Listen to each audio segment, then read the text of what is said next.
It's 10:30 p.m. here in Paris, and time to take a closer look at one of the stories we've been covering here on France 24.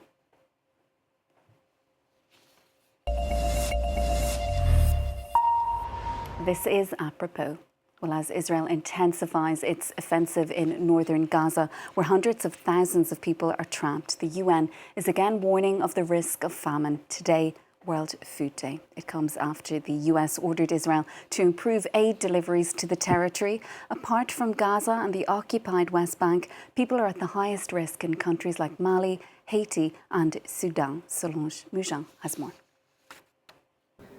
Earth so dry that nothing can grow.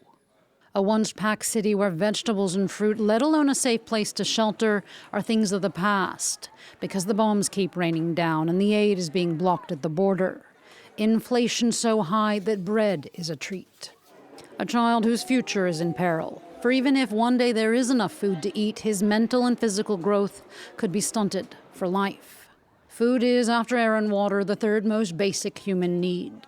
Yet 700 million people, or 1 in 11 in the world, go hungry, according to the United Nations. The reasons for this are many: poverty, conflict, climate change, gender discrimination. When it comes to extreme hunger, the first cause is armed conflicts, like in Gaza, Yemen, Sudan, and Nigeria. We don't have enough farmlands. We used to go to the fields to farm, but now the armed groups have taken over the bush. No one can go to the bush to farm anymore. The Global Report on Food Crises tracks nations where food insecurity is at its worst, with tens of millions going hungry. Sub-Saharan Africa's dependence on rain-fed crops makes it particularly vulnerable, and poorer nations don't have the funding to implement climate-resistant changes. Humanitarian funding is also sorely lacking. There are shortfalls in donations. Wealthier nations are cutting back, despite an ever-growing need for humanitarian help across the globe. Our plans now hang in the balance due to massive funding shortfalls. Unless we receive additional resources, millions of people risk going through the wetland season in decades. And what of those that are lucky to have enough food on the table? On Global Food Day, the UN seeks to raise awareness about sustainable practices in a climate-changing world. It says 2.8 billion people on the planet still cannot afford a healthy diet. This despite the fact that the world does produce enough food to feed us all, with 1 billion meals wasted globally every day. Several dozen aid trucks entered Gaza today after the US had threatened to withdraw some military support from Israel unless it boosted humanitarian assistance to the besieged territory within 30 days. Washington now says it's watching to ensure that Israel's actions on the ground show that it does not have a policy of starvation in northern Gaza, where the UN says hundreds of thousands of people remain trapped. The head of the UN Agency for Palestinian Refugees is again warning of the risk of famine. It comes as the Israeli Prime Minister convenes an emergency meeting to discuss expanding humanitarian aid. Emerald Maxwell has more. Hungry, displaced Gazans queue up for a lentil dish prepared by volunteers. Their one meal of the day. Due to the closure of the crossings and the permanent siege of the north or south, we were compelled to distribute this lentil dish. We tried to serve the most people in the most economical way. The Gaza Strip is facing severe shortages. Aid deliveries have fallen sharply, leading to price hikes on basic necessities. About a month ago, the situation was better because aid was being distributed regularly. Since the start of October, there haven't been any distributions. The head of the UN Palestinian Refugee Agency called the hunger avoidable and said that the increasingly complicated conditions meant the agency was close to a possible breaking point for its operations. One difficulty we have in Gaza and regarding our operation is the total breakdown of civil order, but we have also been confronted to a situation where Israelis at the checkpoint are not listening anymore to the chain of command and are also preventing actively a convoy to cross lines. Israel told the UN, though, that it was committed to delivering aid, accusing Hamas of hijacking it. The Israeli army said it allowed 50 trucks of aid into northern Gaza Wednesday, after the US issued one of its strongest warnings to Israel yet, that it must improve the situation or risk losing access to weapons funding. At an urgent UN Security Council meeting Wednesday, the United States said it was watching to ensure that Israel's actions on the ground show that it does not have a policy of starvation. To discuss, we're joined now by Rebecca Vetharaniam Richards, head of the Global Network Against Food Crises at the UN World Food Programme. Thanks so much for being with us on the programme this evening, Rebecca. Let's start in Gaza. Aid is again being delivered to the territory, Israel having been ordered to improve the situation there. How close, though, is Gaza at this point to famine? It's extremely close, and thank you for the chance to speak with you today. We've had a drastic shortage of supplies across Gaza, which has forced the World Food Programme to stop distribution of food parcels in the month of October. The aid has plummeted to its lowest levels, and if the flow of assistance doesn't resume, 1 million vulnerable people will be deprived of this critical lifeline. And so we're extremely, extremely concerned. And the situation in the north is also deteriorating at an alarming rate. Entire areas are now under evacuation orders, leaving countless of people trapped.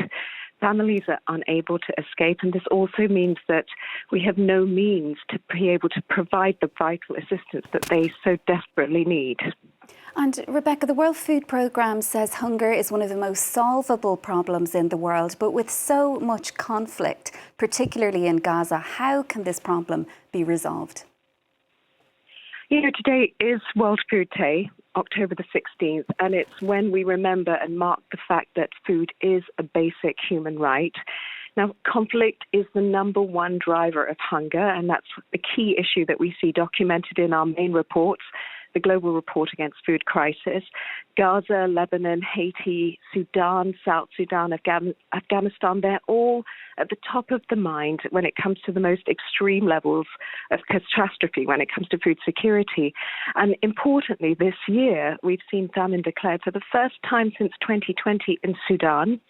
Famine-like conditions have been observed in Gaza, South Sudan and Mali, and the upcoming Hunger Hotspot report, which is about to be released at the end of this month, will give you the sense of where the new crises and where things are going to deepen, but all to say that conflict is a main driver because it results in displacement, it interrupts food supply chains, it destroys farms and markets, but it's now more and more interwoven with climate, for example, and also with economic stability. So you start to see extreme weathers that is destroying farmlands on top of conflict. You have record high temperatures that have been marked in 2023 and 2024, droughts that have affected the Horn of Africa, even in insecure situations, floods and landslides. So all of this to say that the drivers of hunger are becoming more interwoven, but those drivers such as climate and economic instability, we can tackle. So there is solutions. There are situations where we can lessen and reduce food insecurity when there is a far more collective approach. And Rebecca, what is the situation with humanitarian funding? The UN has been appealing for nearly $50 billion to assist 188 million people. That's right. The problem we have is that the needs are outpacing the resources that we have. And yes, of course, we do need that urgent resources to save lives, to prevent further loss of life. But at the same time and in parallel, you need to have those investments that tackle the longer term and that look at the root causes of hunger. So there needs to be a new approach when it comes to financing. Absolutely, first and critically, we need urgent humanitarian funding. However, in parallel, we do need to be looking at development investments and longer term financing.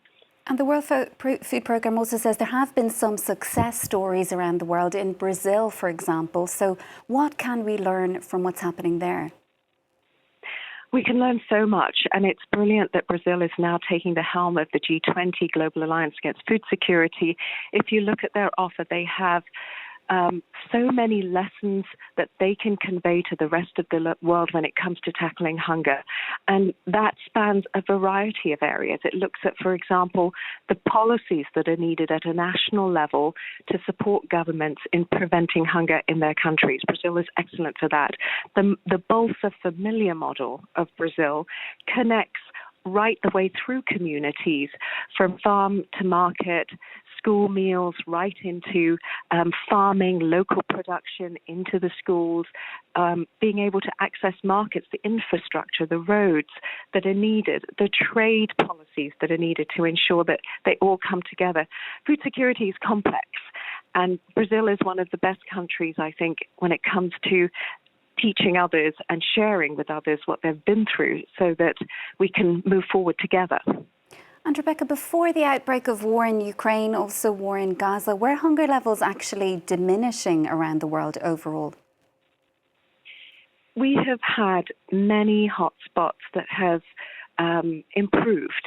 You know, one of the countries that has been working on it for so long and has done so well is Somalia.